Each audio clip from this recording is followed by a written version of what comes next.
Cerita akan berfokus pada seorang pria berotot kekar kuat bernama Frank dan saat ini dia sedang mengalami titik terendahnya karena kedua anak dan istrinya meninggal oleh mafia-mafia yang berada di kota ini. Yang tak secara langsung adalah mafia terbesar yang berada di bawah kekuasaan klan Genucci.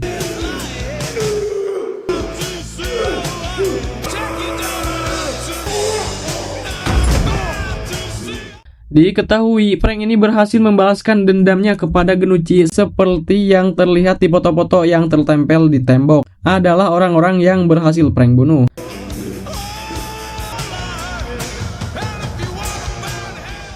Namun tetapi Frank yang berhasil membalaskan dendamnya tersebut, ia tidak mempunyai tujuan hidup lagi dan hilang arah, sehingga membuatnya stres berat, paranoid yang selalu berhalusinasi akan mendiang keluarga dan teman-temannya.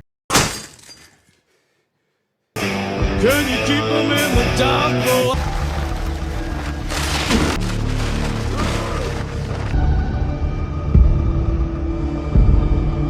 Kota New York yang kini ditinggali oleh Frank saat ini sedang rusuh-rusuhnya akibat mafia-mafia brengsek ini berulah. Dan anehnya entah kemana polisi itu pergi di saat-saat kota sedang rusuh seperti ini. Yang sehingga membuat kroco-kroco ini pun bertindak seenaknya dengan melakukan pembakaran di mana-mana dan mengintimidasi orang-orang yang sudah tua. Seperti yang dilakukan kepada salah satu kakek-kakek ini dengan menginjak dan menonjoknya, serta mengambil topi dan anjing kesayangan si kakek tersebut.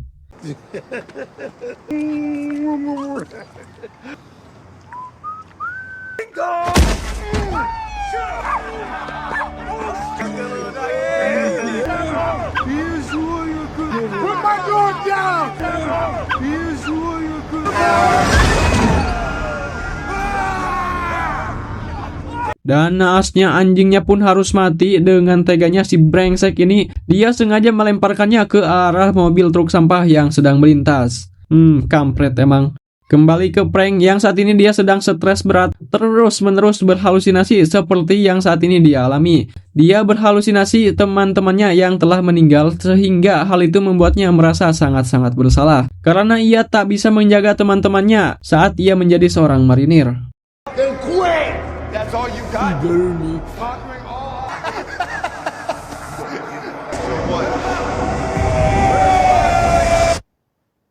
Sesaat kemudian, ia pun memutuskan keluar rumah untuk pergi ke sebuah warung dan membeli segelas kopi, yang di sana terlihat banyak orang-orang yang rusuh dan entah apa yang sedang dirasakannya. Kemudian secara kebetulan Frank melihat berita di TV bahwa klan Genucci sedang gencar-gencarnya melakukan pencarian terhadap seorang pembunuh yang bernama Frank, yaitu dirinya sendiri, yang entah kenapa orang-orang di sekitarnya tidak mengenali wajahnya, padahal ia sendiri sedang berkeliaran bebas di luar rumah.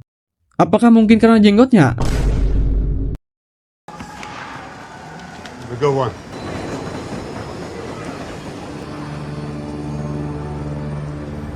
Lantas ia pun pergi dan berjalan di jalanan yang kondisinya bisa dilihat di sini sangat rusuh dikarenakan banyak mafia-mafia kroco yang bertebaran. Frank yang sama sekali tidak melihat dan memperdulikan apa yang dilihatnya ketika mafia kroco so jagoan ini berulah. Ia berjalan dengan santainya layaknya seorang penguasa jalanan.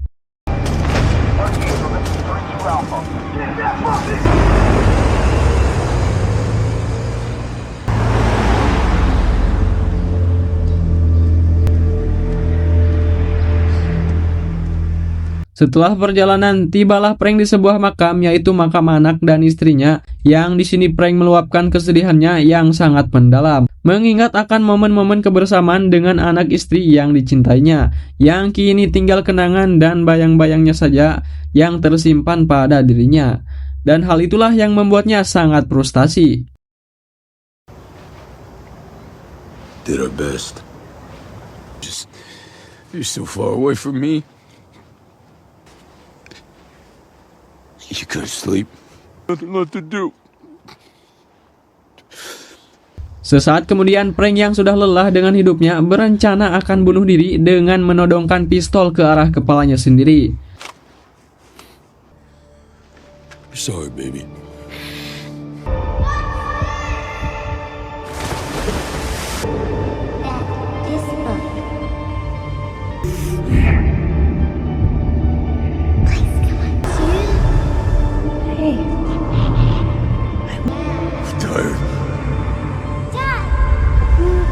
Namun untungnya prank yang mengingat akan kenangan-kenangan bersama anaknya sehingga memunculkan bayangan halusinasi dan membuatnya mengurungkan niatannya tersebut.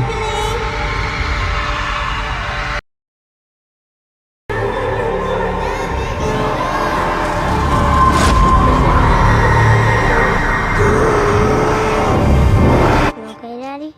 Hey. Hey. Hey,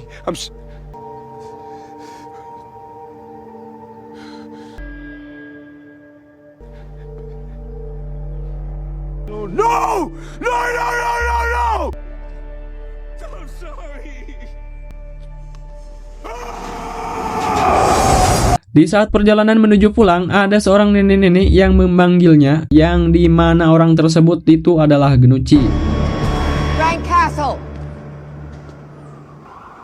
Sorry if I startled you. He's a cute kid. Dan anehnya entah kenapa prank ini seolah tidak ingat, padahal orang tua yang sekarang ada di hadapan dia inilah dalang dibalik semua kekacauan kota ini, termasuk dirinya sendiri yang membuatnya lemah seperti ini. Kemungkinan karena stres yang dialaminya sehingga prank ingat-ingat lupa atau hilap. Lantas Genucci memberitahukan kematian keluarganya yang merupakan anak suami Genucci yang telah dibunuh prank. Sehingga dengan begitu Genucci memperingatkannya bahwa ia tidak akan tinggal diam. Ia akan balas dendam dengan akan membunuh prank atas kematian keluarganya tersebut. Dengan cara membayar mafia-mafia yang ada di kota ini dengan jam yang sudah ditentukan oleh Genucci. Mafia tersebut akan beraksi dan jam itu tepat pada saat kematian putra kesayangan Genucci dibunuh oleh prank. 6:47. A time you forgot about me.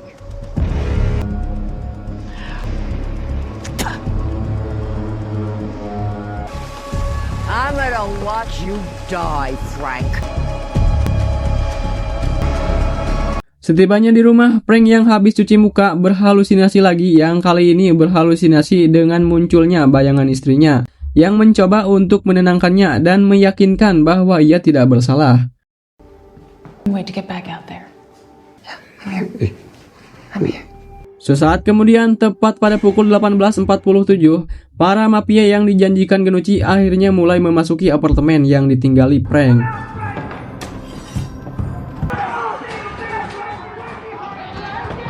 Yang karena mafia ini tidak tahu nomor kamar yang ditinggali prank, alhasil mafia ini salah memasuki kamar dengan memasuki kamar emak-emak tetangganya prank. Ia yang bisa cuma mengintip dari pintu melihat kroco-kroco mafia ini berulah, tidak tahu apa yang harus dilakukan. Sesaat kemudian bensin ditumpahkan dan masuk ke dalam rumahnya. Prank yang sadar dengan bensin yang ditumpahkan bisa melahap dirinya, ia pun berteriak layaknya seperti singa yang bangun dari tidurnya dan menghajar para kroco-kroco yang masuk ke kamar emak-emak tersebut. Dengan tangan yang bermodalkan pisau, baku hantam pun dimulai.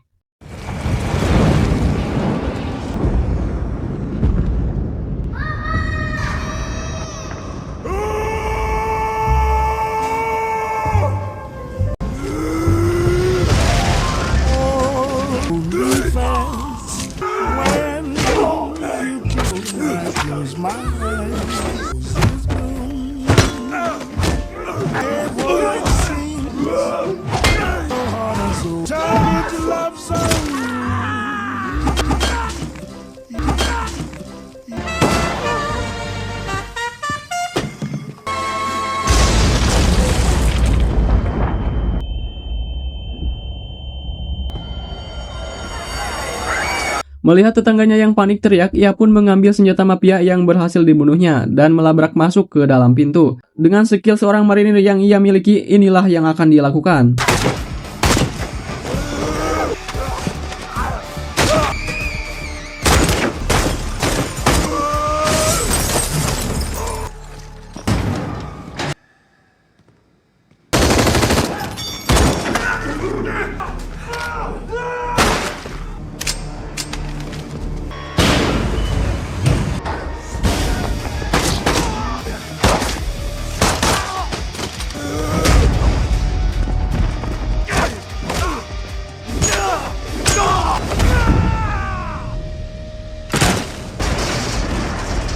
Gak dikasih napas sama sekali, kroco-kroco ini pun dikalahkan satu persatu oleh prank. Genucci yang menyaksikannya langsung dari bawah. Akan tetapi yang karena mafia ini mulai berdatangan satu demi satu, ia pun tidak memerdulikannya. Lantas karena jumlah mafia yang terlalu banyak sehingga menguras tenaga dan staminanya yang membuatnya kewalahan hingga sesak napas. Dalam kondisi terdesak ini ia tidak punya pilihan lain selain ya jatuh ke bawah dan jatuh ke bawah.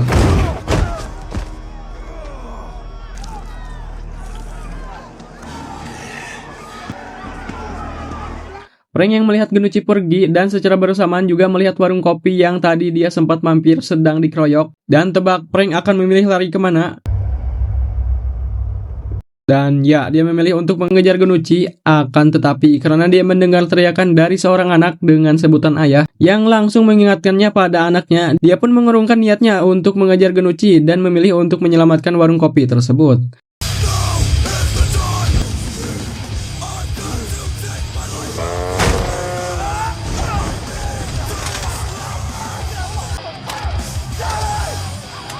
Satu persatu peluru ia tembakan dan terjadilah baku hantam.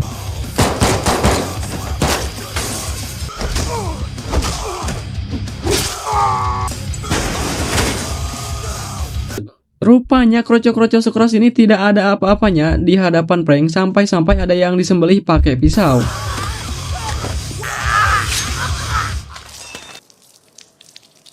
Setelah selesai dengan kroco-kroco barusan, Frank yang baru saja menghelakkan napasnya, tiba-tiba masuklah pria yang bertato bertubuh besar yang secara tiba-tiba langsung mencekik leher dan memukuli Frank dengan keras. Merasa terpojok, Frank yang gak kehabisan akal berusaha mengambil sebuah pulpen dari wadah dan inilah yang terjadi.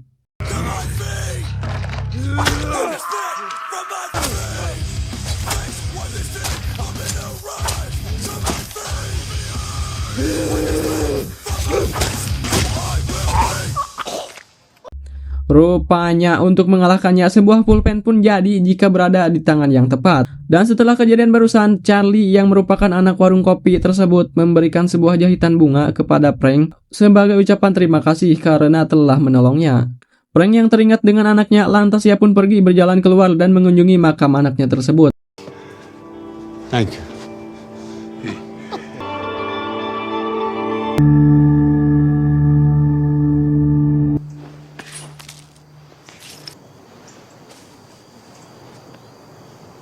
Yang tadinya selalu dihantui rasa bersalah, kini dia telah jauh lebih baikan.